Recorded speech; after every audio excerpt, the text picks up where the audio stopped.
many of the ways that we have discussed on this show. This is a market manipulation scheme made to smash and grab the assets of Italy. By the way, they have thousands of tons of gold. I suppose that's part of the booty that the bankers are looking to pilfer as they use markets as a weapon of mass financial destruction.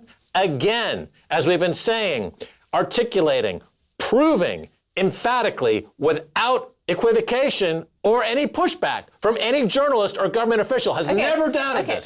So let's talk about the story again. So the point is that the markets in this case are the ECB, are the governments, are the central banks of the world, because just like Greece, just like Italy, the ECB has been mostly buying their bonds, and the Italian government and the Italian banks. So the bondholders are the ones being bailed out. Once again, it's the bondholders, not the market, equity markets or property market people who are getting participants who are getting a bailout. It's the bondholders that, always in a negotiation, there's supposed to be two sides to the story.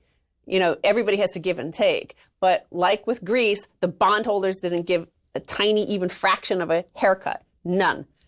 The same with Italy. They don't want to give any haircut. Nothing, because that cannot be, ever become an established principle. We've renegotiated the history of capitalism. No longer is the creditor ever part of the equation. They get everything 100%. You, the debtor, is abused. So here's a tweet to the response to that Odinger who's saying the markets are going to punish the voter. Well, this is a different take. Markets spooked by political coup in #Italy. Default probability has jumped to 20%. And here's Italy's 5-year default probability. You see the chart. Looks pretty. Yeah, exactly. If I have a credit default swap on those bonds, I'm making a lot of money. Yes. That's part of the weapons of mass financial destruction. That's the market signal that they point to and say, oh, you can't vote for populism. Who owns America's bonds? Who owns America's bonds? Oh, China.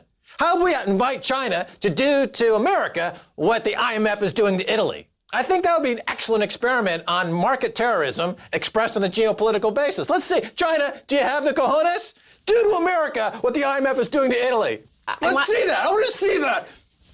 Prove your mantle. I do want to point out that the IMF is not yet involved in Italy. It's all about the European Central Bank and the European Commission and the Eurozone. So the IMF, in fact, had advised those other Troika members to basically allow a debt restructuring in Greece, and they were nixed. Because good cop, bad cop. Next week we'll be saying the IMF's involved. I almost 99.9% guarantee. Okay, so I want to also point to another tweet here. This is from Tony Tassel of the FT. Today's rise in 2-year Italian government bond yields in perspective, one-day move greater than anything seen in financial crisis or Greek crisis. So again, this is the cost to insure the bonds. The spike in context going back all the way to 2000. As you see, it's a one-day move that is pretty shocking how much has gone up. But, there was somebody who responded to them called Crypto Macro. And it's interesting, this response, because this is something I've heard in relation to oil markets. And that is markets have changed since the Greek crisis. Market makers now hold thin bond inventories due to higher associated capital requirements. This amplifies moves. I did happen to speak to a former oil analyst for Goldman Sachs, and he was saying this about the oil markets, is that it used to take billions of dollars to move the oil markets. Now it takes like $100 million and you could move the price, partly because of the new regulations about how much, basically, there's not enough inventory. The market makers no longer are in this market because they need to hold collateral against their positions. Right. So what's the market telling us? They'll say the market's telling us that we need to expand the liquidity and the inventory of the market makers in the bond arena, which means that we have to reduce the bank's law that keeps certain amount of minimum liquidity on their balance sheet. We need to leverage the banks more, because after they destroyed the globe in 2008 and were bailed out by $20 trillion, and then some very minimal new laws came in about keeping inventory and liquidity on your balance sheet, they decided, you know what, Jamie Dimon needs another $1 billion.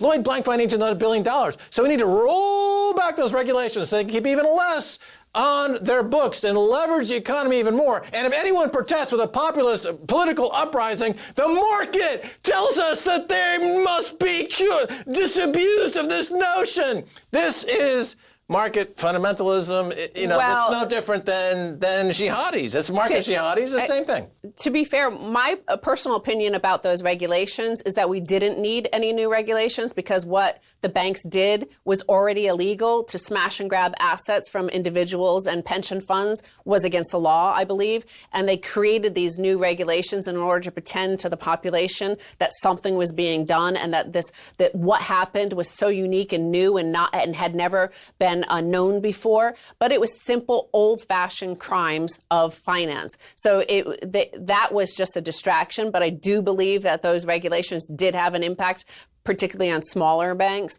The Deutsche Banks of the world are, as we see tumbling, have been very leveraged. There's no reduction in leverage for them, and we see that in their market action. But I also do want to say, and I did say I would get to this chart. This chart shows why early vote in Italy would hardly produce different results. Italian electorate has seen little in way of wealth gain since euro creation, while GDP per capita is much higher in Germany. For Italy, it remains below where it was upon euro creation. This is via Bank of America Merrill Lynch.